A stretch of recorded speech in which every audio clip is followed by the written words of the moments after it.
إن الحمد لله نحمده ونستعينه ونستغفره ونعوذ بالله من شرور أنفسنا ومن سيئات أعمالنا من يهده الله فلا مضل له ومن يضلل فلا هادي له أشهد أن لا إله إلا الله وأشهد أن محمدا عبده ورسوله يا أيها الذين آمنوا اتقوا الله حق تقاته ولا تموتن إلا وأنتم مسلمون يا أيها الناس اتقوا ربكم الذي خلقكم من نفس واحدة وخلق منها زوجها وبث منهما رجالا كثيرا ونساء واتقوا الله الذي تساءلون به والأرحام إن الله كان عليكم رقيبا يا أيها الذين آمنوا اتقوا الله وقولوا قولا سديدا يصلح لكم أعمالكم ويغفر لكم ذنوبكم ومن يطع الله ورسوله فقد فاز فوزا عظيما أما بعد فإن أصدق الحديث كتاب الله وخير الهدى هدى محمد صلى الله عليه وسلم وشر الأمور محدثاتها وكل محدثة بدعة وكل بدعة ضلالة وكل ضلالة في النار. സത്യവിശ്വാസികളെ, വിശ്വാസിനികളെ, അല്ലാഹു സുബ്ഹാനഹു വ തആലയുടെ വിധിവിലക്കുകൾ പാലിച്ചുകൊണ്ട് ജീവിതത്തെ ചിട്ടപ്പെടുത്തണമെന്ന് സ്വന്തത്തെ മറക്കാതെ നിങ്ങൾ ഓരോരുത്തരെയും ഉണർത്തുകയാണ്, വസിയ്യത്ത് ചെയ്യുക. അല്ലാഹുവിൻ്റെ നിയമനിർദ്ദേശങ്ങൾ പഠിച്ച് മനസ്സിലാക്കി ഈമാനിൽ അടിയുറച്ചു നിന്ന് നാളെ പാരത്രിക വിജയം കൈവരിക്കാനുള്ള തൗഫീഖ് നൽകി അല്ലാഹു നമ്മളെയെല്ലാം അനുഗ്രഹിക്കട്ടെ. അല്ലാഹുവിൻ്റെ അടിമകൾ രണ്ട് രൂപത്തിലുണ്ട്. ഒന്ന് ആമായിട്ട്, മൊത്തത്തിൽ ഈ ലോകത്തുള്ളതെല്ലാം അല്ലാഹുവിന് പുറമെ എന്തെല്ലാം ഉണ്ടോ, അല്ലാഹു സൃഷ്ടിച്ചത് മുഴുവൻ, അല്ലാഹു നിയന്ത്രിച്ചത് മുഴുവൻ അല്ലാഹുവിൻ്റെ അടിമകളാണ്. അതിൽ നിന്ന് പ്രത്യേകം സെലക്ട് ചെയ്തവർ, ഖാസായിട്ടുള്ളവർ, ഇബാദുർ റഹ്മാൻ എന്ന് പരിശുദ്ധ ഖുർആനിലൂടെ പരിചയപ്പെടുത്തിയ ചില പ്രത്യേക അടിമകളുണ്ട്. അല്ലാഹു ഇഷ്ടപ്പെട്ടവർ, അല്ലാഹുവിനെ ഇഷ്ടപ്പെട്ടവർ, ആ അടിമകളുടെ കൂട്ടത്തിൽ ഞാനും നിങ്ങളുമുണ്ടോ എന്ന പരിശോധനയിലാണ് നാം ഇപ്പോൾ ഉള്ളത്. കഴിഞ്ഞ ഖുതുബകളിൽ അല്ലാഹു ഏറെ ഇഷ്ടപ്പെട്ട, സെലക്ട് ചെയ്യപ്പെട്ട ആളുകളുടെ പ്രത്യേകതകൾ നമ്മൾ പറഞ്ഞത്, അവർ ഈ ദുനിയാവിൽ ജീവിക്കുമ്പോൾ താഴ്മയോടെ, വിനയത്തോടെ ജീവിക്കുന്നവർ, ക്ഷമയുള്ളവർ, അഹങ്കാരമില്ലാത്തവർ, സമാധാനത്തോടുകൂടി സംസാരിക്കുന്നവർ, തർക്കിക്കാത്തവർ, ഇതെല്ലാം നമ്മൾ വിശദീകരിച്ചു. മൂന്നാമത് അല്ലാഹു സുബ്ഹാനഹു വ തആല ആ ഒരു അടിമയുടെ പ്രത്യേകത പറഞ്ഞത്, വല്ലദീന യബീതൂന ലിറബ്ബിഹിം സുജ്ജദൻ വഖിയാമാ, രാത്രിയിൽ അല്ലാഹുവിനു വേണ്ടി, തന്റെ റബ്ബിനു വേണ്ടി നിന്നും സുജൂദ് ചെയ്തും അഥവാ നമസ്കരിച്ചുകൊണ്ട് കഴിച്ചുകൂട്ടുന്നവരാണ്. പരിശുദ്ധ ഖുർആൻ ഒരുപാട് സ്ഥലങ്ങളിലൂടെ വളരെ ഗൗരവത്തിൽ പഠിപ്പിച്ചൊരു വിഷയമാണ് രാത്രി നമസ്കാരം. 1-2 ആഴ്ചകൾക്ക് മുമ്പ് അത് വിശദമായി വിശദീകരിച്ചുകൊണ്ട് അതിലേക്ക് കടക്കുന്നില്ല. ഒരു സ്ഥലത്ത് അല്ലാഹു സുബ്ഹാനഹു വ തആല പറഞ്ഞത് കാനൂ ഖലീലം മിനൽ ലൈലി മാ യഹ്ജഊൻ വബിൽ അസ്ഹാരി ഹും യസ്തഗ്ഫിറൂൻ. അവർ രാത്രിയിൽ കുറച്ച് സമയം ഉറങ്ങി ബാക്കിയുള്ള സമയങ്ങൾ ഇസ്തിഗ്ഫാറിന് വേണ്ടി ചെലവഴിക്കുമെന്നുള്ളതാണ്. അവർക്ക് ആ വിശ്രമ സമയത്തെ എങ്ങനെയാണ് ഈ രൂപത്തിൽ ചെലവഴിക്കാൻ കഴിയുന്നത് എന്ന് ചോദിച്ചാൽ അതിനുള്ള മറുപടി അല്ലാഹുവിന്റെ ഖുർആൻ സൂറത്ത് സജദയിലൂടെ പഠിപ്പിച്ചത് തതജാഫാ ജുനൂബുഹും അനിൽ മദാജിഇ യദ്ഊന റബ്ബഹും ഖൗഫൻ വതമഅ വമിമ്മാ റസഖ്നാഹും യുൻഫിഖൂൻ. അവർക്ക് അവരുടെ പാർശ്വഭാഗത്തെ വിരിപ്പിൽ നിന്ന് ഉയർത്തിയിട്ട് അവർക്ക് എഴുന്നേറ്റ് നമസ്കരിക്കാൻ സാധിക്കുന്നത്, ഇസ്തിഗ്ഫാർ ചെയ്യാൻ കഴിയുന്നത് അവരുടെ ഹൃദയത്തിന്റെ അന്തരാളങ്ങളിൽ നരകത്തെക്കുറിച്ചുള്ള ഭയവും സ്വർഗത്തെക്കുറിച്ചുള്ള പ്രതീക്ഷയുമുണ്ട് എന്നതാണ് ഖുർആൻ പഠിപ്പിച്ചത്. നാളെ കത്തിജ്വലിക്കുന്ന നരകാഗ്നിയിലേക്ക് പോകേണ്ടി വന്നാലുള്ള അവസ്ഥ, അതുപോലെ തന്നെ സ്വർഗത്തെക്കുറിച്ചുള്ള പ്രതീക്ഷ, അതാണ് രാത്രി നമസ്കാരം നിർവഹിക്കാൻ അവർക്ക് സാധിക്കുന്നത് എന്ന് പരിശുദ്ധ ഖുർആനിലൂടെ അല്ലാഹു സുബ്ഹാനഹു വ തആല പഠിപ്പിക്കുമ്പോൾ ഈ രൂപത്തിൽ ജീവിക്കുന്ന, വിനയത്തോടെ ജീവിച്ചുകൊണ്ട് സമാധാനത്തോടെ സംസാരിച്ചുകൊണ്ട് രാത്രിയുടെ അന്ത്യായാമങ്ങളെ അല്ലാഹുവിന് വേണ്ടി ജീവിപ്പിക്കുന്ന ആളുകൾ, അവരുടെ ഒരു പ്രാർത്ഥനയാണ് അടുത്തടയാളമായിട്ട് അല്ലാഹു സുബ്ഹാനഹു വ തആല പഠിപ്പിക്കുന്നത്. വല്ലദീന യഖൂലൂന റബ്ബന സ്രിഫ് അന്നാ അദാബ ജഹന്നം ഇന്ന അദാബഹാ കാന ഗറാമാ. വല്ലദീന യഖൂലൂന റബ്ബന, അവർ അവരുടെ ജീവിതത്തിൽ പ്രാർത്ഥിച്ചുകൊണ്ടേയിരിക്കും, ഞങ്ങളുടെ റബ്ബേ, ഞങ്ങളുടെ രക്ഷിതാവേ, സ്രിഫ് അന്നാ അദാബ ജഹന്നം, കത്തിജ്വലിക്കുന്ന നരകാഗ്നിയിൽ നിന്ന് നീ ഞങ്ങളെ അകറ്റണേ അല്ലാഹ്, നീ ആ നരകത്തിൽ നിന്ന് നീ ഞങ്ങളെ നീക്കണേ അല്ലാഹ്.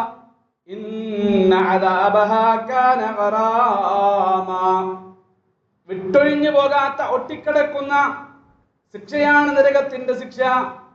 അത് ഖാലിദീന ഫീഹാ, കാലാകാലം ആ നരകത്തിലേക്ക്, അല്ലാഹുവിന്റെ അദാബിലേക്ക് നമ്മൾ പ്രവേശിച്ചാൽ ഗറാമാ, അത് ഒട്ടിക്കിടക്കുന്നതാണ്. നമ്മുടെ ശരീരത്തിൽ അല്ലാഹുവിന്റെ ശിക്ഷ ഒട്ടിക്കിടന്ന് ആ ഭയാനകരമായ അവസ്ഥ കുറ്റവാളികൾ അനുഭവിച്ചു കൊണ്ടിരിക്കും.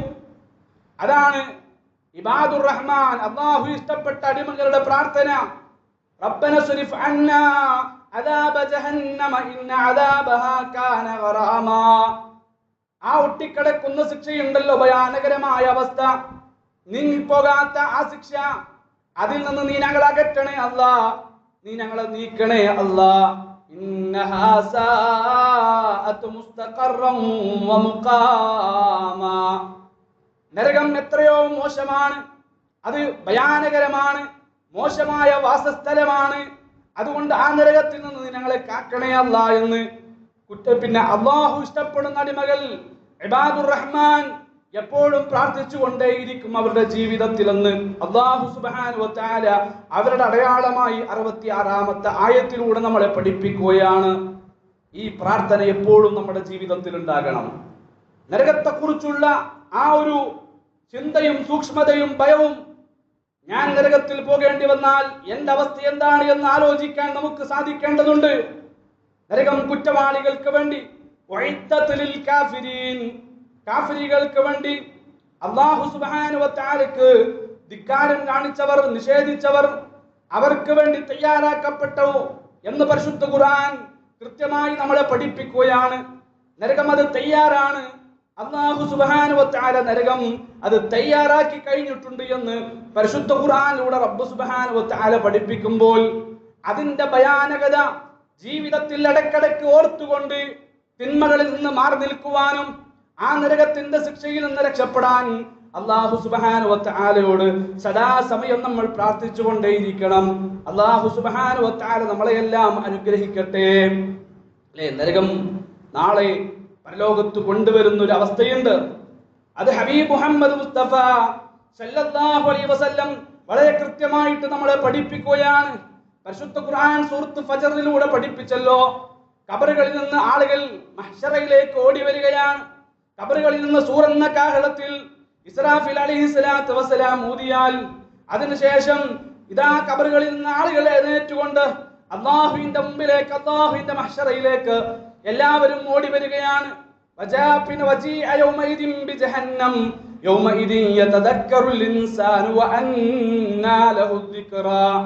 മഹ്ശറയിലേക്ക് ഖബറുകളിൽ നിന്ന് ആളുകൾ എഴുന്നേറ്റ് വരുന്ന സമയത്ത് അല്ലാഹു വരികയാണ്.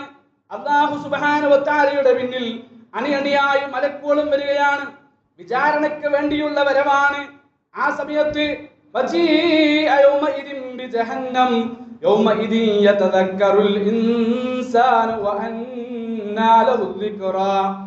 നരകം വലിച്ചു കൊണ്ടുവരപ്പെടും. ആ നരകം കൊണ്ടുവരുന്ന അവസ്ഥയെ കുറിച്ച് മഹാനായ റസൂൽ പഠിപ്പിക്കുകയാണ്. 70,000 ചങ്ങലകളിൽ മുറുക്കി കെട്ടിക്കൊണ്ടാണ് നരകം കൊണ്ടുവരപ്പെടുക. 70,000 ചങ്ങലകളിൽ മുറുക്കി കെട്ടിയിട്ട് റസൂലുള്ള പറഞ്ഞു സല്ലല്ലാഹു അലൈഹി വസല്ലം, ഓരോ ചങ്ങലകളിലും 70,000 മലക്കുകൾ ഉണ്ടാകുമെന്ന് ഖാല റസൂലുള്ളാഹി സല്ലല്ലാഹു അലൈഹി വസല്ലം. 70,000 ചങ്ങലകളിൽ മുറുക്കി കെട്ടി നരകം നാളെ പരലോകത്ത് വലിച്ചു കൊണ്ടുവരും. തയ്യാറാക്കി വെച്ചിട്ടുള്ള നരകം നാളെ പരലോകത്ത് കൊണ്ടുവരും. ഓരോ ചങ്ങലകളിലും 70,000 മലക്കുകൾ ഉണ്ടാകുമെന്ന് ഹബീബ് പഠിപ്പിക്കുമ്പോൾ ഖുർആൻ പഠിപ്പിക്കുകയാണ്. യൗമഇദി യതദക്കറുൽ ഇൻസാനു വഅന്നാ ലഹു ദിക്റാ യഖൂലു യാ ലൈതനി ഖദ്ദംതു ലിഹയാതി ഫയൗമഇദിൻ ലാ യുഅദ്ദിബു അദാബഹു അഹദ്. മനുഷ്യൻ നരകം കാണുമ്പോൾ അവൻ ചെയ്തു പോയ പ്രവർത്തനങ്ങളെല്ലാം അവൻ ആലോചിക്കുകയാണ്. നരകം അവന്റെ കൺമുന്നിൽ അവൻ കാണുമ്പോൾ അവൻ അവന്റെ ജീവിതത്തിൽ ചെയ്തു പോയ ഓരോ കാര്യങ്ങളും അവൻ ഓർത്തു പോവുകയാണ്. എന്നിട്ട് അവൻ വിലപിക്കുകയാണ്. യഖൂലു യാ ലൈതനി, അവൻ പറയും യാ ലൈതനി, യാ ലൈതനി എന്റെ നാശമേ, യാ ലൈതനി എന്റെ നഷ്ടമേ, ഖദ്ദംതു ലിഹയാതി, എന്റെ ജീവിതത്തിൽ ഞാൻ മുൻകൂട്ടി പ്രവർത്തിച്ചിരുന്നു എങ്കിൽ എത്ര നന്നായിരുന്നേനെ. ഈ നരകത്തിൽ നിന്ന് രക്ഷപ്പെടാനുള്ള കർമ്മങ്ങൾ എന്റെ ജീവിതത്തിൽ ഞാൻ മുൻകൂട്ടി പ്രവർത്തിച്ചിരുന്നുവെങ്കിൽ ഞാൻ എത്ര നന്നായിരുന്നു എന്നേനെ എന്നവൻ കാണുമ്പോൾ വിലപിക്കുമെന്ന് പരിശുദ്ധ ഖുർആൻ പഠിപ്പിച്ചു. വലൗ കുന്നാ നസ്മഉ ഔ നഅഖിലു മാ കുന്നാ ഫി അസ്ഹാബിസ് സഈർ. നരകം കൺമുന്നിൽ കാണുമ്പോൾ കുറ്റവാളികളായ ആളുകൾ അവന്റെ അടുത്ത വിലാപമാണ്. വലൗ കുന്നാ നസ്മഉ, ഞാൻ കേട്ടിരുന്നുവെങ്കിൽ, അതുപോലെ തന്നെ ഞാൻ ചിന്തിച്ചിരുന്നുവെങ്കിൽ, ഞാൻ കാര്യങ്ങൾ ആലോചിച്ചുകൊണ്ട് നന്മയിലൂടെ അല്ലാഹുവിൽ വഴിപ്പെട്ടുകൊണ്ട് അല്ലാഹു സുബ്ഹാനഹു വ തആല പറഞ്ഞതുപോലെ ഞാൻ ജീവിച്ചിരുന്നുവെങ്കിൽ ഒരിക്കലും ഈ നരകത്തിൽ ഞാൻ പ്രവേശിക്കേണ്ടി വരുമായിരുന്നില്ല, ഈ ശിക്ഷ ഞാൻ അനുഭവിക്കേണ്ടി വരുമില്ലായിരുന്നു എന്ന് കുറ്റവാളി നരകത്തിന്റെ മുമ്പിൽ കടന്ന് വിലപിക്കുമെന്ന് പരിശുദ്ധ ഖുർആൻ പല സ്ഥലങ്ങളിലും നമ്മളെ പഠിപ്പിക്കുകയാണ്. മാത്രമല്ല അവൻ അല്ലാഹുവിനോട് പറയും, അല്ലാഹു സുബ്ഹാനഹു വ തആലയോട് അവൻ അപേക്ഷിക്കുകയാണ്. വലൗ തറാ ഇദിൽ മുജ്രിമൂന നാകിസൂ റൂസിഹിം ഇൻദ റബ്ബിഹിം റബ്ബനാ അബ്സർനാ വസമിഅനാ ഫർജിഅനാ നഅമൽ സാലിഹാ ഇന്നാ മൂഖിനൂൻ. കുറ്റവാളി നരകം കാണുമ്പോൾ അല്ലാഹു സുബ്ഹാനഹു വ തആലയോട് അവൻ പറയുകയാണ്, അല്ലാഹ് ഞാനിതാ നേരിട്ട് കണ്ടിരിക്കുന്നു, ഞാനിതാ എല്ലാം മനസ്സിലാക്കിയിരിക്കുന്നു. അല്ലാഹ് ഫർജിഅനാ, എന്ന ദുനിയാവിലേക്ക് മടക്ക്. അല്ലാഹ് നരകത്തിൽ നീ എന്നെ പ്രവേശിപ്പിക്കല്ല. അല്ലാഹ് ദുനിയാവിലേക്ക് നീ എന്നെ മടക്കിയാൽ തീർച്ചയായിട്ടും മിന്നാ മുഖിനൂൻ, ദൃഢവിശ്വാസിയായി ജീവിക്കാൻ ഞാൻ തയ്യാറാണ്. അല്ലാഹ് നിന്നിൽ വിശ്വസിക്കാം, നീ വിശ്വസിക്കാൻ പറഞ്ഞ എല്ലാത്തിലും ഞാൻ വിശ്വസിക്കാം, നിന്നെ അനുസരിച്ചുകൊണ്ട് ഞാൻ ജീവിക്കാം, ഒരിക്കലും നിന്നോട് ഞാൻ ധിക്കാരം കാണിക്കുകയില്ല. ലോകത്തുള്ള സകല മനുഷ്യരെയും അല്ലാഹു സുബ്ഹാനഹു വ തആല നരകത്തിന്റെ മുമ്പിൽ കൊണ്ടുവരികയാണ്. എല്ലാ മനുഷ്യരെയും, ആദം നബി അലൈഹിസ്സലാത്തു വസ്സലാം മുതൽ ലോകാവസാന സമയത്ത് പിറന്നു വീണ കുട്ടിയടക്കം സകല മനുഷ്യരെയും നരകത്തിന്റെ മുമ്പിൽ അല്ലാഹു കൊണ്ടുവരും. അത് അല്ലാഹുവിന്റെ തീരുമാനമാണ്. സകലരെയും, സ്വർഗത്തിൽ പോകുന്നവരെയും നരകത്തിന്റെ മുമ്പിൽ അല്ലാഹു കൊണ്ടുവരും. അത് ഖുർആനിലൂടെ സൂറത്ത് മറിയമിലൂടെ അല്ലാഹു സുബ്ഹാനഹു വ തആല പഠിപ്പിക്കുന്നുണ്ട്. ഒരു സഹാബി വിവാഹം കഴിഞ്ഞിട്ട് തന്റെ ഭാര്യയുടെ മടിത്തട്ടിൽ തലവെച്ച് കിടന്നിട്ട് ആ സഹാബി കരയുകയാണ്. ആ സമയത്ത് തന്റെ ഭാര്യ ആ സഹാബിയോട് ചോദിക്കുന്നുണ്ട്, ഈ ആദ്യ രാത്രിയിൽ സന്തോഷിക്കേണ്ട, സമാധാനിക്കേണ്ട, കുശലങ്ങൾ പറയേണ്ട, നല്ല വർത്തമാനങ്ങൾ പറയേണ്ട ഈ സമയത്ത് താങ്കൾ കരയുകയാണോ, പ്രയാസപ്പെടുകയാണോ, എന്താണ് താങ്കളെ വേദനിപ്പിച്ച കാരണമെന്ന് ചോദിച്ചപ്പോ ആ സഹാബി ഈ ആയത്ത് ഓതിക്കൊടുക്കുകയാണ്. അല്ലാഹുവിന്റെ ഖുർആനിൽ ഒരു ആയത്തുണ്ട്.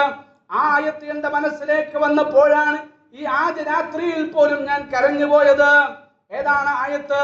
വഇമ്മിൻകും ഇല്ലാ വാരിദുഹാ കാന അലാ റബ്ബിക ഹത്മം മഖദിയാ ثم ننجي الذين اتقوا ونذر الظالمين فيها جثيا. അല്ലാഹുവിന്റെ വിധി പ്രകാരം, അല്ലാഹുവിന്റെ തീരുമാന പ്രകാരം ലോകത്തുള്ള സകല മനുഷ്യരെയും നരകത്തിന്റെ മുമ്പിൽ അല്ലാഹു സുബ്ഹാനഹു വ തആല കൊണ്ടുവന്നിട്ട് നരകം അല്ലാഹു എല്ലാവരെയും കാണിപ്പിച്ചു കൊടുക്കുകയാണ്. ഏതൊരു നരകത്തിൽ നിന്നാണ് സ്വർഗ്ഗക്കാരെ അല്ലാഹു സുബ്ഹാനഹു വ തആല രക്ഷപ്പെടുത്തിയത് എന്ന് സ്വർഗ്ഗക്കാരെ ബോധിപ്പിച്ചതിനു ശേഷം നരകത്തിന്റെ മുകളിലൂടെ ഒരു പാലമുണ്ട് എന്ന് മുഹമ്മദ് മുസ്തഫ സല്ലല്ലാഹു അലൈഹി വസല്ലം. ആ പാലം സിറാത്ത് പാലമാണ്. അതിലൂടെ ഇടിമിന്നൽ വേഗത്തിലൂടെ കടന്നു പോകുന്നവരുണ്ട്, അതുപോലെ തന്നെ ഓടിപ്പോകുന്നവരുണ്ട്, ചാടിപ്പോകുന്നവരുണ്ട്, നടന്നു പോകുന്നവരുണ്ട്. ഓരോരുത്തരുടെയും വിശ്വാസത്തിന്റെ അടിസ്ഥാനത്തിൽ, ഓരോരുത്തരുടെയും കർമ്മത്തിന്റെ അടിസ്ഥാനത്തിൽ അതിന്റെ വേഗത കുറഞ്ഞും വർദ്ധിച്ചു കൊണ്ടേയിരിക്കും. അവസാനം ഇഴഞ്ഞിഴഞ്ഞ് ആ പാലത്തിലൂടെ സ്വർഗത്തിലേക്ക് കടന്നു പോകുന്നവരുണ്ട്. കുറ്റവാളികളെ ആ നരകത്തിന്റെ ആ പാലത്തിന്റെ കൊളത്തുകൾ നരകത്തിലേക്ക് വലിച്ചിടുമെന്ന് ഹബീബുന മുഹമ്മദ് മുസ്തഫ സല്ലല്ലാഹു അലൈഹി വസല്ലം. ثم ننجي الذين اتقوا ونذر الظالمين فيها جثيا. നരകം എല്ലാവരെയും കാണിപ്പിച്ചതിനു ശേഷം മുത്തഖീങ്ങൾ അല്ലാഹു സുബ്ഹാനഹു വ തആല നരകത്തിന്റെ മുകളിലൂടെ ആ സിറാത്ത് പാലത്തിലൂടെ പിന്നെ സ്വർഗ്ഗത്തിലേക്ക് കൊണ്ടുപോകും. അല്ലാത്തവരെ മുഴുവൻ നരകത്തിലേക്ക് വലിച്ചെറിയുമെന്ന് സൂറത്ത് മറിയമിലൂടെ അല്ലാഹു സുബ്ഹാനഹു വ തആല പഠിപ്പിക്കുന്നു. നരകത്തിലെ ശിക്ഷ അവൻ അനുഭവിക്കുകയാണ്. നരകത്തിന്റെ ആഴത്തെ കുറിച്ച് ഹബീബ് നമ്മളെ പഠിപ്പിച്ചല്ലോ. എന്താണ് നരകത്തിന്റെ ആഴം? ഒരു കല്ല്, ആ കല്ല് നരകത്തിന്റെ മുകൾ തട്ടിൽ നിന്നിട്ടാൽ ആ കല്ല് നരകത്തിന്റെ അടിത്തട്ടിലെത്തണമെങ്കിൽ 70 വർഷത്തെ വഴിദൂരമുണ്ട് എന്ന് മുഹമ്മദ് മുസ്തഫ സല്ലല്ലാഹു അലൈഹി വസല്ലമ നമ്മളെ പഠിപ്പിക്കുന്നു. 70 വർഷത്തെ വഴിദൂരം, 70 വർഷത്തെ വഴിദൂരമാണ് ആ നരകത്തിന്റെ ആഴം. അത്ര ദൂരമാണ്, അത്ര ഭയാനകരമാണ്. അവിടുത്തെ തീയുണ്ടല്ലോ, ആ തീയിനെ കുറിച്ച് റസൂലുള്ള പറഞ്ഞത്, ദുനിയാവിലെ ഏത് ചൂട് നീ അനുഭവിച്ചാലും, കത്തിച്ചൊലിക്കുന്ന സൂര്യന്റെ ചൂടാകട്ടെ, അതുപോലെ തന്നെ ഭക്ഷണം പാചകം ചെയ്യാൻ വേണ്ടി നമ്മൾ ഉപയോഗിക്കുന്ന തീയിന്റെ ചൂടാകട്ടെ, അതുപോലെ തന്നെ നമ്മൾ വാഹനം ഓടിച്ചാൽ ആ വാഹനത്തിന്റെ സൈലൻസറിൽ തട്ടുമ്പോഴുണ്ടാകുന്ന ചൂടാകട്ടെ, കോറിയിൽ പണിയെടുക്കുമ്പോൾ നമ്മൾ അനുഭവിക്കുന്ന വേദനയാകട്ടെ, ഏത് ചൂടും ഏത് വേദനയും നീ അനുഭവിച്ചാൽ അതിന്റെ എല്ലാം 69 ഇരട്ടി ചൂടാണ് നാളെ നരകത്തിന്റെ ചൂട് എന്ന് ഹബീബുന മുഹമ്മദ് മുസ്തഫ സല്ലല്ലാഹു അലൈഹി വസല്ലം. അവിടുത്തെ ഭക്ഷണത്തെ കുറിച്ച് അല്ലാഹുവിന്റെ ഖുർആൻ പഠിപ്പിച്ചല്ലോ, വലാ തആമുൻ ഇല്ലാ മിൻ ഗസ്ലിൻ ലാ യഅകുലുഹു ഇല്ലൽ ഖാതിഊൻ. വിശ്വാസികളെ, ആ കത്തിച്ചൊലിക്കുന്ന നരകാഗ്നിയിലേക്ക് ഞാനും നിങ്ങളും പോകേണ്ടി വന്നാൽ, നമ്മൾ പോകേണ്ടി വന്നാൽ, അല്ലാഹു കാത്തുരക്ഷിക്കട്ടെ, അല്ലാഹു നമ്മളെ കാത്തുരക്ഷിക്കട്ടെ. ആ അവസ്ഥ നമ്മുടെ ജീവിതത്തിൽ അല്ലാഹു സുബ്ഹാനഹു വ തആല ഇല്ലാതാക്കട്ടെ. പോകേണ്ടി വന്നാൽ അവിടുത്തെ ഭക്ഷണത്തെ കുറിച്ച് ഖുർആൻ പറയുകയാണ്, വലാ തആമുൻ ഇല്ലാ മിൻ ഗസ്ലിൻ ലാ യഅകുലുഹു ഇല്ലൽ ഖാതിഊൻ. തമ്മാടികൾക്ക് വേണ്ടി, പാപികൾക്ക് വേണ്ടി, ധിക്കാരികൾക്ക് വേണ്ടി, നന്ദി കെട്ടവർക്ക് വേണ്ടി അല്ലാഹു സുബ്ഹാനഹു വ തആല തയ്യാറാക്കി വെച്ചിട്ടുള്ള ഭക്ഷണമുണ്ടല്ലോ, ഗസ്ലീൻ എന്നാണ് ആ ഭക്ഷണത്തിന്റെ പേര്. ആ ഗസ്ലീനിന്റെ പ്രത്യേകത എന്താ? നരകത്തിലെ കുറ്റവാളികൾ, കോടിക്കണക്കിന് മനുഷ്യന്മാർ ആ നരകത്തിലെ തീയിൽ വെന്തുരുകുമ്പോൾ അവരുടെ ശരീരത്തിൽ നിന്ന് ഒലിച്ചിറങ്ങുന്ന ദുർനീരാണ് ഗസ്ലീൻ എന്ന് വിശദീകരിച്ചു പണ്ഡിതന്മാർ. നമ്മളൊന്ന് ആലോചിക്കേ, നൊന്ത് പ്രസവിച്ച നമ്മുടെ ഉമ്മയെ ഭക്ഷണം പാചകം ചെയ്തിട്ട് ആ ഉമ്മ നമ്മുടെ മുമ്പിലേക്ക് ഭക്ഷണ തളിക കൊണ്ടുവെക്കുമ്പോൾ, ആ ഉമ്മ നമുക്ക് ഭക്ഷണം വിളമ്പി തരുമ്പോൾ ഉമ്മ അറിയാതെ എങ്ങാനും ഉമ്മയുടെ ശരീരത്തിലെ, ഉമ്മയുടെ തലയിൽ ഒരു രോമെങ്ങാനും ആ ഭക്ഷണത്തിൽ പെട്ടാൽ നമ്മൾ ദേഷ്യത്തോടുകൂടി, കോപത്തോടുകൂടി ആ ഭക്ഷണത്തിന്റെ മുമ്പിൽ നിന്ന് എഴുന്നേറ്റ് പോകും. ഉമ്മയോട് നമ്മൾ കയർത്തു സംസാരിക്കും, ഉമ്മയോട് നമ്മൾ വേണ്ടാത്ത വർത്തമാനങ്ങൾ പറയും. അതാണല്ലോ നമ്മളിൽ പലരുടെയും ജീവിതം. ആലോചിക്കണം, ആ ഉമ്മയോട് പോലും ഉമ്മയുടെ ഒരു രോമം ഉമ്മ അറിയാതെ നമ്മുടെ ഭക്ഷണ തളികയുടെ മുന്നിലേക്ക് വന്നിട്ടുണ്ട് എങ്കിൽ, അതിന്റെ പേരിൽ ഉമ്മയോട് നമ്മൾ കയർത്ത് സംസാരിച്ചിട്ടുണ്ട് എങ്കിൽ നമുക്കെങ്ങനെ താങ്ങാൻ കഴിയും? നമുക്കെങ്ങനെ സഹിക്കാൻ കഴിയും? വെന്തുരുകുന്ന ശരീരത്തിൽ നിന്ന് ഒലിച്ചിറങ്ങുന്ന, അത് അന്യ മനുഷ്യന്മാരുടെ അന്യപ്പെണ്ണിന്റെ ഗുഹ്യ ഭാഗത്തുകൂടെ ഒലിച്ചിറങ്ങുന്ന ദുർനീർ, വ്യഭിചാരിണികളുടെ ഗുഹ്യ ഭാഗത്തുകൂടെ ഒലിച്ചിറങ്ങുന്ന ദുർനീർ, അതാണ് ഗ്ലിസരീൻ എന്ന് വിശദീകരിച്ച പണ്ഡിതന്മാരെയും നമുക്ക് കാണാൻ കഴിയും. ഇത് കുടിക്കാനുള്ള ത്രാണി നമുക്കുണ്ടോ? ഇത് കുടിക്കാനുള്ള ത്രാണി നമുക്കുണ്ടോ? അതാണ് ഖുർആൻ പഠിപ്പിച്ചത്. ലാ യുഅദ്ദിബു അദാബഹു അഹദ്. അല്ലാഹു ശിക്ഷിക്കും പോലെ ലോകത്തൊരാളും ശിക്ഷിക്കുകയില്ല. നീതിയോടുള്ള ശിക്ഷയാണ്, നീതിയോടുകൂടിയുള്ള ശിക്ഷയാണ്. അല്ലെ, നമുക്ക് ആലോചിക്കുക, ഈ ദുനിയാവിൽ ഒരാളെ കൊന്നു, മറ്റാള് 10 ആളെ കൊന്നു. ഒരാളെ കൊന്നവനും 10 ആളെ കൊന്നവനും എന്തേ ശിക്ഷ കൊടുക്കാൻ പറ്റുള്ളൂ? ഒരാളെ കൊന്നവന് ശിക്ഷയെ നമ്മുടെ പാലകർക്ക് കൊടുക്കാൻ കഴിയുള്ളൂ. അതുവരെ കൊടുക്കുന്നില്ല എന്നുള്ളതാണ് നമ്മുടെ ഇവിടുത്തെ അവസ്ഥ. നമുക്കറിയാം, 5 വയസ്സ് പ്രായമുള്ള പിഞ്ചോമന മക്കളെ തട്ടിക്കൊണ്ടുപോയിട്ട് ക്രൂരമായിട്ട് പീഡിപ്പിച്ചിട്ട്, പീഡിപ്പിച്ചതിന് ശേഷം ആ പെൺകുട്ടികളെ കൊന്നുകളഞ്ഞ കാട്ടാളന്മാർ ഇന്നും ശിക്ഷിക്കപ്പെടാതെ, ഇന്നും പിടിക്കപ്പെടാതെ നമ്മുടെ നാടുകളിൽ അഴിഞ്ഞാടിക്കൊണ്ടിരിക്കുന്ന കാലഘട്ടം എന്തുകൊണ്ടും പറയുന്നു, പരലോകം അനിവാര്യമാണ്. മരണത്തിന് ശേഷം തക്കമായ പ്രതിഫലം നൽകുന്ന ഒരു ലോകം അനിവാര്യമാണ്. അതാണ് നരകം. ഓരോരുത്തരും ചെയ്ത കർമ്മത്തിന്റെ ഫലമായി നീതിയോടുകൂടി അല്ലാഹു ശിക്ഷ കൊടുക്കുന്ന ഒരു ലോകമാണ് നരകം, ഒരു ലോകമാണ് പരലോകം. അതുകൊണ്ട് പ്രിയമുള്ള വിശ്വാസികളെ, ആ നരകത്തിലേക്ക് പോകാൻ നമുക്ക് ഒരിക്കലും സാധിക്കുകയില്ല. നരകത്തിലെ ശിക്ഷ നമുക്ക് ഒരിക്കലും താങ്ങാൻ കഴിയില്ല. നരകത്തിൽ നമ്മൾ പ്രവേശിക്കേണ്ടി വന്നാൽ അല്ലാഹു കാത്തുരക്ഷിക്കട്ടെ. നമ്മുടെ വിലാപം എന്തായിരിക്കുമെന്നറിയുമോ? വഹും യസ്തരിഖൂന ഫീഹാ. അവിടെ കിടന്ന് അവൻ മുറവിളി കൂട്ടുകയാണ്, അവൻ അട്ടഹസിക്കുകയാണ്.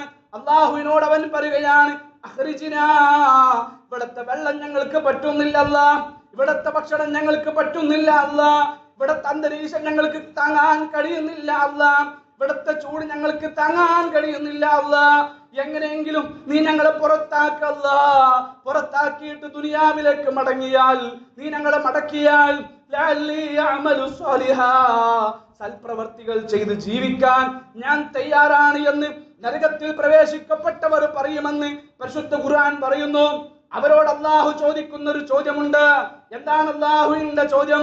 അവലം നുഅമ്മിറുക്കും മാ യതദക്കറു ഫീഹി മൻ തദക്കർ വജാഅകുമുൻ നദീർ ഫമാ ലിദ്ദാലിമീന മിൻ നസീർ. ചിന്തിക്കാനും ആലോചിക്കാനും നിനക്ക് ഒരുപാട് സമയം ഞാൻ നിങ്ങൾക്ക് തന്നില്ലടോ?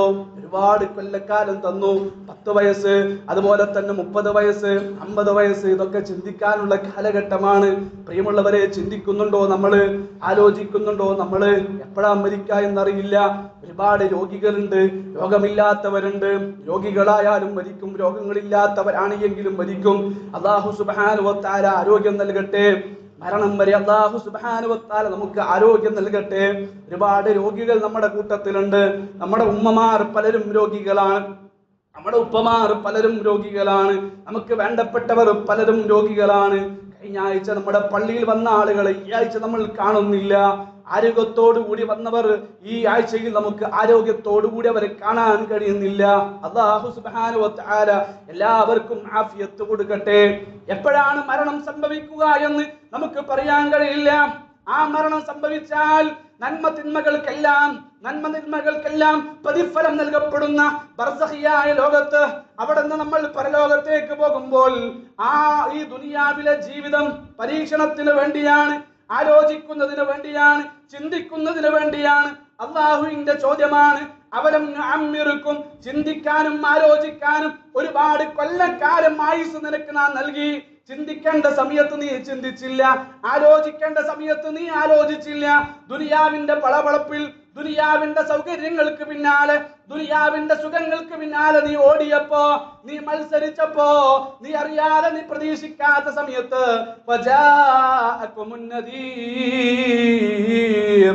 എന്റെ മലക്കുൽ മൗത്ത് നിന്റെ അടുക്കൽ വന്നു. അല്ലാഹു പറയാണ്, ഇവിടെ നദീർ എന്നുകൊണ്ട് ഉദ്ദേശിക്കുന്നത് മലക്കുൽ മൗത്താണ്. നീ പ്രതീക്ഷിക്കാത്ത സമയത്ത്, നീ ചിന്തിക്കാത്ത സമയത്ത് മലക്ക് വന്നിട്ട് നിന്റെ റൂഹിനെ പിടിച്ചെടുത്തു. ഇപ്പൊ എന്റെ മുമ്പിൽ നീ വന്നിരിക്കുകയാണ്, എന്റെ ശിക്ഷ നീ അനുഭവിക്കുകയാണ്. ഫദൂഖൂ, ആസ്വദിക്കടോ, അനുഭവിക്കടോ, ഇവിടെ നിന്നെ സഹായിക്കാൻ ഒരുത്തനും ഉണ്ടാവുകയില്ല എന്ന് നരകത്തിൽ പ്രവേശിക്കപ്പെട്ടവനോട് അല്ലാഹു സുബ്ഹാനഹു വ തആല പറയുമെന്ന് ഖുർആൻ. എന്നിട്ടോ വീണ്ടും ആ നരകക്കാര് പറയും, ഖുർആൻ പഠിപ്പിക്കുകയാണ്, നരകത്തിന്റെ കാവൽക്കാരനായ മലക്കിനോട് പറയുകയാണ്, മാലിക്കിനോട് പറയുകയാണ്. ഖുർആൻ, പരിശുദ്ധ ഖുർആൻ വളരെ കൃത്യമായി പഠിപ്പിച്ചു. വനാദൗ യാ മാലിക്, മാലിക്കിനെ വിളിക്കുകയാണ് നരകക്കാർ നരകത്തിന്റെ കാവൽക്കാരനെ വിളിക്കുകയാണ്. വനാദൗ യാ മാലിക് ലിയഖ്ദി അലൈനാ റബ്ബുക് ഖാല ഇന്നകും മാകിസൂൻ. മാലിക്കേ, നീ ഞങ്ങൾക്ക് വേണ്ടി ഒന്ന് ശുപാർശ ചെയ്യും, നീ ഞങ്ങൾക്ക് വേണ്ടി ഒന്ന് ശുപാർശ ചെയ്. എന്താണ് ശുപാർശ ചെയ്യേണ്ടത്? ഞങ്ങൾക്ക് ഈ ശിക്ഷ താങ്ങാൻ കഴിയുന്നില്ല, അതുകൊണ്ട് ഞങ്ങളൊന്ന് മരിപ്പിക്കാൻ പറയും മാലിക്കേ. അല്ലാഹുവിനോട് നീ ഒന്ന് പറയും മാലിക്കേ, ഞങ്ങളൊന്ന് മരിപ്പിച്ചു കൊണ്ടുവാ എന്ന് പറയും. നരകത്തിന്റെ പ്രത്യേകതയാണ്, സ്വർഗത്തിന്റെ പ്രത്യേകതയാണ്. നരകത്തിലും സ്വർഗത്തിലും നമ്മൾ പ്രവേശിച്ചാൽ നാളെ അല്ലാഹുവിന്റെ മഹ്ശറാമുറ്റത്ത് ഞാനും നിങ്ങളും വന്നാൽ പിന്നെ അവിടെ നമുക്ക് മരണമില്ല, അവിടെ നമുക്ക് പിന്നീട് മരണമില്ലാത്ത ലോകത്തേക്കാണ് നമ്മളെല്ലാം പോകാനിരിക്കുന്നത്. അതുകൊണ്ട് മാലിക്കേ, ഈ നരകത്തിന്റെ ശിക്ഷ ഞങ്ങൾക്ക് താങ്ങാൻ കഴിയുന്നില്ല. ഞങ്ങളുടെ കഥ ഒന്ന് കഴിക്കാൻ, ഞങ്ങളൊന്ന് മരിപ്പിക്കാൻ വേണ്ടി നീ ഒന്ന് ശുപാർശ ചെയ്. മാലിക്കിന്റെ മറുപടി, ഖാല ഇന്നകും മാകിസൂൻ. നിങ്ങൾ താമസിക്കേണ്ട സ്ഥലത്ത് തന്നെയാണ്, നിങ്ങൾക്ക് കിട്ടേണ്ട സ്ഥലത്ത് തന്നെയാണ് നിങ്ങളെ പാർപ്പിച്ചിട്ടുള്ളത്. അനുഭവിക്കടോ, ആസ്വദിക്കടോ എന്ന് മാലിക് നരകത്തിന്റെ കാവൽക്കാരൻ കുറ്റവാളികളോട്, നന്ദി കെട്ടവരോട് പറയുമെന്ന് പരിശുദ്ധ ഖുർആൻ 43-ാം അധ്യായം 77-ാമത്തെ ആയത്തിലൂടെ നമ്മളെ പഠിപ്പിക്കുന്നു. നരകം നമുക്ക് വിശദീകരിച്ചാൽ തീരുകയില്ല, ഒരുപാട് മണിക്കൂറുകൾ എടുത്ത് വിശദീകരിക്കാനുണ്ട്. അതുകൊണ്ട് പ്രിയമുള്ളവരെ, ഇനിയുള്ള കാലങ്ങളിൽ യഥാർത്ഥ മുഅ്മിനീങ്ങളായി, യഥാർത്ഥ മുസ്ലിങ്ങളായി അല്ലാഹു സുബ്ഹാനഹു വ തആല അനുസരിച്ച് മുഖല്ലദീകളല്ല നമ്മളാകേണ്ടത്, തഖ്ലീദ് ചെയ്യുന്നവരല്ല നമ്മളാകേണ്ടത്. ഏതെങ്കിലും പണ്ഡിതന്മാരെ, ഏതെങ്കിലും പ്രമാണിമാരെ, ഏതെങ്കിലും നേതാക്കന്മാരെ, കാക്കകാരണവന്മാരെ, പിതാക്കന്മാരെ പിൻപറ്റാനല്ല ഇസ്ലാം നമ്മളെ പഠിപ്പിച്ചു തന്നിട്ടുള്ളത്. അത്തിഉല്ലാഹ വ അത്തിഉർ റസൂൽ, അല്ലാഹുവിനെയും റസൂലിനെയും അനുസരിച്ചുകൊണ്ട് മുന്നോട്ട് പോകാൻ നമുക്ക് സാധിക്കേണ്ടതുണ്ട്. അതോടൊപ്പം ഈ പ്രാർത്ഥന നമ്മുടെ ജീവിതത്തിൽ എപ്പോഴും ഉണ്ടാകണം. ഏത് സമയത്തും ഈ പ്രാർത്ഥന നമ്മുടെ നാവുകളിൽ ഉണ്ടാകണം. റബ്ബന സുരിഫ് അന്നാ അദാബ ജഹന്നം ഇന്ന അദാബഹാ കാന ഗറാമാ ഇന്നഹാ സാഅത് മുസ്തഖറൻ വ മുഖാമാ. മോശമായ വാസസ്ഥലമാണ് ആ നരകത്തിലെ ശിക്ഷ. അല്ലാഹ് ഒഴിഞ്ഞു പോകാത്തൊരു വിപത്താണ്, ഒട്ടിക്കിടക്കുന്ന ശിക്ഷയാണ് നരകത്തിലെ ശിക്ഷ. ആ നരകത്തിൽ നിന്ന് നീ ഞങ്ങളെ രക്ഷപ്പെടുത്തണേ. വഖിനാ അദാബന്നാർ. സദാസമയം ജീവിതത്തിൽ അല്ലാഹുവിനോട് നമ്മൾ പ്രാർത്ഥിച്ചു കൊണ്ടേയിരിക്കുക. പ്രാർത്ഥന അല്ലാഹു സുബ്ഹാനഹു വ തആല സ്വീകരിക്കും, പ്രാർത്ഥിക്കുന്നവരെ അല്ലാഹു പരിഗണിക്കും. ഈ ഒരു ജീവിതം എപ്പോ അവസാനിക്കുമെന്ന് പറയാൻ ഒരു ഉറപ്പുമില്ല. ഈ നിങ്ങളുടെ മുമ്പിൽ എഴുന്നേറ്റ് സംസാരിക്കുന്ന ഞാൻ അസർ ബാങ്ക് കൊടുക്കുമ്പോൾ ഈ ദുനിയാവിൽ ഉണ്ടാകുമോ എന്ന് പറയാൻ ഒരു ഉറപ്പുമില്ല. അതുപോലെ തന്നെ എന്റെ സംസാരം കേൾക്കുന്ന നിങ്ങൾ ഉണ്ടാകുമോ എന്ന് പറയാൻ ഒരു ഉറപ്പുമില്ല. പരീക്ഷണത്തിന്റെ ലോകത്ത് അല്ലാഹുവിനെ മറക്കാതെ ജീവിക്കാൻ നമുക്ക് സാധിക്കണം. അല്ലാഹുവിന്റെ നിയമങ്ങൾ പാലിച്ചുകൊണ്ട് ജീവിക്കാൻ നമുക്ക് സാധിക്കണം. അല്ലാഹു നമ്മളെയെല്ലാം അനുഗ്രഹിക്കട്ടെ. അല്ലാഹു സുബ്ഹാനഹു വ തആല നമ്മളെയെല്ലാം അനുഗ്രഹിക്കട്ടെ. നമ്മുടെ ജീവിതത്തിൽ വന്നുപോയ തെറ്റുകുറ്റങ്ങളെല്ലാം അല്ലാഹു സുബ്ഹാനഹു വ തആല നമുക്ക് പുറത്തു മാപ്പാക്കി തരട്ടെ. എല്ലാം ഏറ്റുപറയാൻ നമുക്ക് സാധിക്കണം. അല്ലാഹുവേ, നീയാണ് ഞങ്ങളുടെ റബ്ബ്. അല്ലാഹുവേ, നീയാണ് എന്റെ റബ്ബ്. നീ അല്ലാതെ ആരാധനക്കർഹനായിട്ട് വേറൊരാളും ഇല്ല റബ്ബേ. നീ എന്റെ ജീവിതത്തിൽ ഒരുപാട് അനുഗ്രഹങ്ങൾ ചെയ്തു തന്നിട്ടുണ്ട് അല്ലാഹ്. എല്ലാം ഞാൻ സമ്മതിക്കുന്നു അല്ലാഹ്. പക്ഷെ എന്റെ ജീവിതത്തിൽ ഒരുപാട് നന്ദികേടുകൾ സംഭവിച്ചു പോയിട്ടുണ്ട് അല്ലാഹ്. ഒരുപാട് തിന്മകൾ ഞാൻ ചെയ്തിട്ടുണ്ട് അല്ലാഹ്. ഫഗ്ഫിർലി, എന്റെ പാപങ്ങളെല്ലാം നീ പൊറുത്തു തരണേ അല്ലാഹ്. നീ അല്ലാതെ പാപങ്ങൾ പൊറുക്കുന്നവൻ വേറൊരാളുമില്ല എന്ന് എല്ലാം ഏറ്റുപറഞ്ഞ് സമ്മതിച്ച് ഖേദിച്ച് മടങ്ങാൻ നമുക്ക് സമയമായിട്ടുണ്ട്. അല്ലാഹു നമ്മളെ എല്ലാം അനുഗ്രഹിക്കട്ടെ. അഖൂലു ഖൗലി ഹാദാ വസ്തഗ്ഫിറുല്ലാഹ ലീ വലക്കും വസ്തഗ്ഫിറൂ ഇന്നഹു ഹുവൽ ഗഫൂറുർ റഹീം.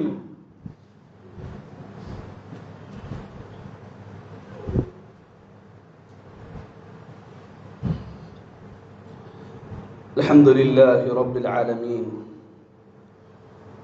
അസ്സലാത്തു വസ്സലാമു അലാ റസൂലിൽ അമീൻ വഅലാ ആലിഹി വസഹ്ബിഹി അജ്മഈൻ. അമ്മാ ബഅദ്. സഹോദരങ്ങളെ, സഹോദരിമാരെ, ഒരിക്കൽ കൂടി അല്ലാഹു സുബ്ഹാനഹു വ തആലയുടെ വിധിവിലക്കുകൾ പാലിച്ചുകൊണ്ട് ജീവിക്കണമേ എന്ന് ഓരോരുത്തരെയും ഉണർത്തുകയാണ്, വസിയത്ത് ചെയ്യുക. ഇന്ന് സമൂഹത്തിൽ ഏറ്റവും കൂടുതൽ വിമർശിക്കപ്പെട്ടുകൊണ്ടിരിക്കുന്ന ഒരു മതമാണ് പരിശുദ്ധ ദീൻ ഇസ്ലാം. ഏതൊരു വിഷയം നമ്മൾ പരിശോധിച്ചാലും അത്തരം വിഷയങ്ങളിലൊക്കെ ഇസ്ലാം ഇന്ന് ലോകത്ത് വിമർശിക്കപ്പെടുകയാണ്. ആ വിമർശനം ഇന്ന് അവസാനം എത്തിപ്പെട്ടിട്ടുള്ളത് നമ്മുടെ വിശ്വാസിനികൾ അവരുടെ വസ്ത്രത്തിന്റെ വിഷയം കുറേ കാലമായിട്ട് നടക്കുന്നുണ്ട് എങ്കിലും ഏതാനും ദിവസങ്ങൾക്ക് മുമ്പ് നമ്മുടെ ഒരു പെൺകുട്ടി തട്ടമിട്ട് പോയതിൻ്റെ പേരിൽ സ്കൂളിൽ നിന്ന് പുറത്താക്കുന്ന ഒരു സാഹചര്യം ഉണ്ടായി. നമ്മളെല്ലാം വേദനിപ്പിക്കുന്നൊരവസ്ഥയാണ്. ഇവിടെ നമ്മൾ അറിയേണ്ട കുറച്ച് കാര്യങ്ങൾ എന്നുള്ളത്, മനുഷ്യപിതാവായ ആദം നബി അലൈഹി സ്വലാത്തു വസ്സലാമയും അദ്ദേഹത്തിന്റെ ശരീരത്തിൽ നിന്ന് പടക്കപ്പെട്ട ഇണയായ ഹവ്വ റളിയല്ലാഹു അൻഹയും സ്വർഗീയ ഇലകളെ കൊണ്ട് അവരുടെ ഔറത്ത് മറച്ചു എന്ന് പരിശുദ്ധ ഖുർആൻ പഠിപ്പിക്കുമ്പോൾ നമ്മുടെ നഗ്നത അത് ആളുകൾക്ക് മുമ്പിൽ പ്രദർശിപ്പിക്കാനുള്ളതല്ല. അത് ഇസ്ലാമാണ്, അത് ഇസ്ലാമിന്റെ നിയമമാണ്, അല്ലാഹുവിന്റെ നിർദ്ദേശമാണ്. മുഅ്മിനീങ്ങളാകാൻ ആഗ്രഹിക്കുന്ന നമ്മൾ കഴിഞ്ഞ ഖുത്ബയിൽ സൂചിപ്പിച്ചതുപോലെ നാളെ പരലോക വിജയം ആഗ്രഹിക്കുന്ന നമ്മളെ സംബന്ധിച്ചിടത്തോളം നമുക്ക് ഏറ്റവും ഹുബ്ബ് അല്ലാഹുവിനോടാണ്. അല്ലാഹുവിന്റെ വെറുപ്പുണ്ടാക്കുന്ന ഏതൊരു കാര്യം ആര് പറഞ്ഞാലും അതിൽ നിന്ന് മാറി നിൽക്കുക എന്നതല്ലാതെ ഇസ്ലാമിന്റെ നിയമങ്ങളെ മാറ്റിവെക്കുന്ന ഒരു സാഹചര്യം ഒരിക്കലും നമ്മുടെ ജീവിതത്തിൽ ഉണ്ടാകരുത്. നഗ്നത മറയ്ക്കാനുള്ളതാണ്. അപ്പൊ എന്റെ പെണ്ണിനോട് മാത്രം ഇത്ര കർശനമായി പറയുന്നത് ആണിനോട് പറഞ്ഞോടെ എന്ന് ചോദിക്കുന്നവരുണ്ട്. ഇന്ന് പെണ്ണിനോട് മാത്രം ഇത്ര കർശനം. ഒരാളുടെ, ഒരു പുരുഷന്റെ മുന്നിലൂടെ ഒരു പെണ്ണ് പോയി കഴിഞ്ഞാൽ സ്വാഭാവികമായിട്ടും അവന്റെ സൃഷ്ടിപ്പ് പ്രകാരം അവന്റെ വികാരം ഉണരും. ഞാനത് വിശദീകരിക്കേണ്ട ആവശ്യമില്ല. അവിടെയാണ് അല്ലാഹുവിന്റെ ഖുർആൻ പഠിപ്പിച്ചത്, റസൂൽ സല്ലല്ലാഹു അലൈഹി വസല്ലം പഠിപ്പിച്ചത് നിങ്ങളുടെ കണ്ണുകളെ താഴ്ത്തണമെന്നുള്ളത്. അതൊരു പുരുഷന്റെ ബാധ്യതയാണ്, ഒരു മുഅ്മിനിന്റെ നിയമമാണത്. പെണ്ണിനോട് അല്ലാഹു സുബ്ഹാനഹു വ തആല പറഞ്ഞു. ഏത് പെണ്ണിനോട്? അല്ലാഹുവിൽ വിശ്വസിക്കുന്ന പെണ്ണിനോട്, പരലോകത്തെ കുറിച്ചുള്ള ചിന്തയുള്ള പെണ്ണിനോട് അല്ലാഹു സുബ്ഹാനഹു വ തആല പറഞ്ഞു, നിന്റെ ശരീരം നീ മറയ്ക്കണമെന്ന് അല്ലാഹുവിന്റെ നിയമമാണ്. നേരെ തിരിച്ച് നമ്മളൊന്ന് ആലോചിച്ച് നോക്കിയേ, ഒരു പെണ്ണിന്റെ മുന്നിലൂടെ ഒരു പുരുഷൻ തുണിയഴിച്ചിട്ട് പോയാൽ എന്തുണ്ടാവുക? പുരുഷൻ പെണ്ണിന്റെ ശരീരത്തിലേക്ക് നോക്കി ആസ്വദിച്ചതുപോലെ, അവന്റെ വികാരം ഉണർന്നതുപോലെ ഈ പെണ്ണിന്റെ വികാരം പുരുഷന്റെ ശരീരം കാണുമ്പോൾ ഉണരോ? ഇല്ല. എന്തൊരു വൃത്തികെട്ട മനുഷ്യനാണെന്ന് പറഞ്ഞ് പെണ്ണെന്ത് ചെയ്യും? അവളുടെ മുഖം തിരിക്കും. ആരാണെങ്കിലും, എത്ര വെളുത്തോനാണെങ്കിലും എത്ര സൗന്ദര്യമുള്ളവനാണെങ്കിലും പെണ്ണെന്ത് ചെയ്യും? അവളുടെ അവൻ മുഖത്ത് അവൾ തിരിച്ചു കളയും. ഇത് പ്രകൃതി നിയമമാണ്. അവരുടെ സൃഷ്ടിപ്പ്, മനുഷ്യന്റെ സൃഷ്ടിപ്പ് അങ്ങനെയാണ്. അപ്പൊ പൂർണ്ണമായിട്ടും ശരീരം നഗ്നതയുള്ളതും മറക്കേണ്ടതും ഒരു പെണ്ണാണ്. പെണ്ണിന്റെ ശരീരം അത് മറച്ചുകൊണ്ടായിരിക്കണം അവൾ പുറത്തേക്ക് ഇറങ്ങേണ്ടത്. ഇത് ഇസ്ലാമിന്റെ നിയമമാണ്. ഇന്ത്യ രാജ്യത്ത് ജീവിക്കുന്ന നമ്മളെ സംബന്ധിച്ചിടത്തോളം ഈ രാജ്യത്തിന്റെ പ്രത്യേകത എന്താ? ഇത് മതേതര രാജ്യമാണ്. ഇവിടെ ഹിന്ദുവുണ്ട്, ക്രിസ്ത്യാനിയുണ്ട്, മുസ്ലിമുണ്ട്, ജൂതനുണ്ട്, ബുദ്ധനുണ്ട്, സകല മതക്കാരുമുള്ള ഒരു രാജ്യത്ത് ജീവിക്കുമ്പോൾ ഈ രാജ്യത്തിനൊരു നിയമമുണ്ട്. ഇഷ്ടമുള്ളവർക്ക് ഇഷ്ടമുള്ള മതം സ്വീകരിക്കുവാനും അത് അംഗീകരിക്കുവാനും ഒക്കെ സ്വാതന്ത്ര്യമുള്ള, പ്രചരിപ്പിക്കുവാനും സ്വാതന്ത്ര്യമുള്ള മതേതര രാജ്യത്ത് നമ്മൾ ജീവിക്കുമ്പോൾ ആ നിയമത്തിന് ഇന്ന് വരെ ഒരു മാറ്റം സംഭവിച്ചിട്ടില്ല. അപ്പൊ നമ്മുടെ മതം അനുസരിച്ച് ജീവിക്കുവാനുള്ള സ്വാതന്ത്ര്യം ഈ രാജ്യത്തുണ്ടാകുമ്പോൾ ഹിന്ദുക്കൾ അവരുടെ ആരാധനാ രീതികൾ സ്വീകരിച്ചുകൊണ്ട് അവർ സ്കൂളിലേക്ക് വരുന്നു. ക്രിസ്ത്യാനികൾ ആ രൂപത്തിൽ വരുന്നു. അതുപോലെ തന്നെ മുസ്ലിങ്ങളും യൂണിഫോം ധരിച്ചിട്ടുണ്ട് എങ്കിലും പിന്നെ അവളുടെ തല അവൾ മറച്ചുകൊണ്ട് ഹിജാബ് ധരിച്ചുകൊണ്ട് ഒരു പെൺകുട്ടി സ്കൂളിലേക്ക് വരുമ്പോൾ ഒരിക്കലും എല്ലാ മതക്കാർക്കും കൊടുക്കുന്ന അതേ അവകാശം, സ്വാതന്ത്ര്യം ഇസ്ലാമിനും കിട്ടണം. അത് കിട്ടുന്നില്ല. ഇവിടെ നമ്മൾ ശ്രദ്ധിക്കേണ്ട ഒരു കാര്യം, നമ്മൾ പ്രതികരിക്കുക എന്നുള്ളതാണ്. നല്ല രീതിയിൽ സമാധാനത്തോടെ, നമ്മൾ പറഞ്ഞല്ലോ സമാധാനത്തോടെ പ്രതികരിക്കാൻ. എന്തുകൊണ്ട് നമ്മുടെ അവകാശം തടയപ്പെടുന്നു? അത് ചോദ്യം ചെയ്യാനുള്ള സ്വാതന്ത്ര്യം നമുക്കുണ്ട് ഈ രാജ്യത്ത്. ഇത് നമ്മുടെയും കൂടെ രാജ്യമാണ്. ഒരാൾക്കും തീരെഴുതി കൊടുത്തതല്ല ഈ ഇന്ത്യ രാജ്യം. ഇത് നമ്മുടെ രാജ്യമാണ്, അല്ലെ? ഇനി ഏതെങ്കിലും ഒരു സ്കൂളിന് മാത്രം അങ്ങനെ പ്രത്യേകതയുണ്ട് എങ്കിൽ അത്തരം സ്കൂളിലേക്ക് നമ്മുടെ മക്കളെ നമ്മൾ എന്ത് ചെയ്യുക, പറഞ്ഞയക്കാതിരിക്കുക എന്നുള്ളതാണ് നമ്മൾ ശ്രദ്ധിക്കേണ്ടത്. ചില ആൾക്കാരുണ്ട്, അവിടെ പറഞ്ഞയച്ചാലേ ശരിയാവും, അവിടെ പറഞ്ഞയച്ചാലേ അറിവ് കിട്ടൂ, അവിടെ പറഞ്ഞയച്ചാലേ കുട്ടികളെ പഠിപ്പിക്കാൻ പറ്റൂ. അവിടുത്തെ മാനേജ്മെന്റ് പറയുന്നു തട്ടമിടാൻ പാടില്ല. അതുപോലെ തന്നെ ഇത്തരം വിഷയങ്ങളൊക്കെ പറയുമ്പോൾ അത് ഞങ്ങൾ അംഗീകരിക്കാൻ റെഡിയാണ് എന്ന് പറയുന്ന ചില ആളുകൾ നമുക്ക് കാണാൻ കഴിയും. അല്ലാഹുവിനോട് നന്ദികേട് കാണിച്ചാൽ തീർച്ചയായിട്ടും അല്ലാഹുവിന്റെ കോടതിയിൽ അതിനുള്ള മറുപടി നമ്മൾ പറയേണ്ടി വരുമെന്ന വിഷയത്തിൽ യാതൊരു തർക്കവുമില്ല. പ്രതികരിക്കണം. പ്രതികാര ശേഷി നഷ്ടപ്പെട്ടവരായി മുസ്ലിം ഉമ്മത്ത് മാറരുത്. അതുപോലെ തന്നെ അത്തരം സ്ഥാപനങ്ങളെ ഒറ്റപ്പെടുത്താൻ, അതിൽ നിന്ന് മാറി നിൽക്കാൻ നമുക്ക് സാധിക്കേണ്ടതുണ്ട്. എപ്പോഴും നമ്മുടെ ഇസ്സത്തിനെ കാത്തു സൂക്ഷിക്കാൻ നമുക്ക് സാധിക്കേണ്ടതുണ്ട്. ഞാൻ മുസ്ലിമാണ് എന്ന് ഞാൻ തീർച്ചയായിട്ടും ഞാൻ മുസ്ലിങ്ങളിൽ പെട്ടവനാണ് എന്ന് ആർക്ക് മുമ്പിലും, ഏത് രാജാവിന്റെ മുമ്പിലും, ഏത് മന്ത്രിയുടെ മുമ്പിലും ധൈര്യത്തോടെ ഇസ്സത്തോടെ വിളിച്ചു പറയാൻ നമുക്ക് സാധിക്കണം. അല്ലാഹു സുബ്ഹാനഹു വ തആല അതിനുള്ള തൗഫീഖ് നമുക്ക് നൽകട്ടെ. അതിനുവേണ്ടി കൊല്ലപ്പെട്ടാലും ഷഹീദായിട്ടാണ് നമ്മൾ മരിക്കുന്നത്, യാതൊരു സംശയവുമില്ല. ബർസഖിയായ ലോകത്തേക്ക് പ്രവേശിച്ചാൽ തന്നെ ഒരു ഷഹീദിന്റെ റൂഹിനെ സ്വർഗീയ പക്ഷികൾ കൊണ്ടുപോയി സ്വർഗം ചുട്ടിക്കാണിച്ചു കൊടുക്കുമെന്ന് ഹബീബുന മുഹമ്മദ് മുസ്തഫ സല്ലല്ലാഹു അലൈഹി വസല്ലം. ഇത്തരം ചിന്തകളും പ്രതീക്ഷകളുമായി മുന്നോട്ട് പോകാൻ, നല്ലൊരു പ്രഭാതത്തെ കാണാൻ നമുക്ക് സാധിക്കണം. അല്ലാഹു തൗഫീഖ് നൽകട്ടെ. നമ്മുടെ ജീവിതത്തിൽ വന്നുപോയ പാപങ്ങളെല്ലാം അല്ലാഹു സുബ്ഹാനഹു വ തആല നമുക്ക് പുറത്തു മാപ്പാക്കി തരട്ടെ. ഇനിയുള്ള കാലങ്ങൾ അല്ലാഹുവിൽ വിശ്വസിച്ച് അല്ലാഹു സുബ്ഹാനഹു വ തആല അനുസരിച്ചുകൊണ്ട് മുന്നോട്ട് പോകാൻ അല്ലാഹു നമ്മളെ എല്ലാം അനുഗ്രഹിക്കട്ടെ. റഹ്മാനായ റബ്ബേ, ഒരുപാട് രോഗികൾ ഞങ്ങളുടെ കൂട്ടത്തിലുണ്ട്. ശിഫ നൽകണേ അല്ലാ, ആഫിയത്ത് നൽകണേ അല്ലാ.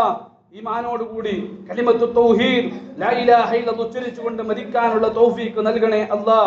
ഈ ദുനിയാവിൽ ഞങ്ങൾ ഒരുമിച്ചതുപോലെ, കുടുംബമായി ജീവിച്ചതുപോലെ നാളെ പരലോകത്ത് നിന്റെ സ്വർഗത്തിൽ ജീവിക്കുവാനുള്ള തൗഫീഖ് നൽകി നീ ഞങ്ങളെ എല്ലാം അനുഗ്രഹിക്കണേ റഹ്മാനേ. ഞങ്ങളുടെ നമസ്കാരം നീ സ്വീകരിക്കണേ അല്ലാ. ഞങ്ങളുടെ നോമ്പ് നീ സ്വീകരിക്കണേ അല്ലാ. ഞങ്ങളുടെ ദിക്ർ നീ സ്വീകരിക്കണേ അല്ലാ. ഞങ്ങളുടെ സ്വലാത്ത് നീ സ്വീകരിക്കണേ അല്ലാ. തെറ്റുകുറ്റങ്ങളെല്ലാം പുറത്തു മാപ്പാക്കി തരണേ റഹ്മാനേ. അല്ലാഹുമ്മ അഇസ്സൽ ഇസ്ലാമ വൽ മുസ്ലിമീൻ, اللهم اعز الاسلام والمسلمين ودمر اعداءك اعداء الدين. اللهم انصر اخوان المسلمين في كل مكان. اللهم انصر اخوان المسلمين في فلسطين. اللهم ارحمهم، اللهم اغفر لهم. ربنا تقبل منهم من شهدائهم يا رب العالمين. اللهم اغفر للمؤمنين والمؤمنات والمسلمين والمسلمات الأحياء منهم والأموات إنك مجيب دعوات يا قاضي الحاجات. اللهم أجرنا من النار. اللهم رب ارحمهما كما ربيانا صغيرا. ربنا هب لنا من أزواجنا وذرياتنا قرة أعين واجعلنا للمتقين إماما. ربنا تقبل منا من أعمال صالحاتنا وقيامنا وصيامنا وكل من أعمال صالحاتنا يا رب العالمين. اللهم ربنا تقبل منا إنك أنت السميع العليم وتب علينا إنك أنت التواب الرحيم. ربنا آتنا في الدنيا حسنة وفي الآخرة حسنة وقنا عذاب النار. اللهم صل على محمد وعلى آل محمد كما صليت على إبراهيم وعلى آل إبراهيم إنك حميد مجيد. اللهم بارك على محمد وعلى آل محمد كما باركت على إبراهيم وعلى آل إبراهيم إنك حميد مجيد. آمين آمين برحمتك يا أرحم الراحمين والحمد لله رب العالمين.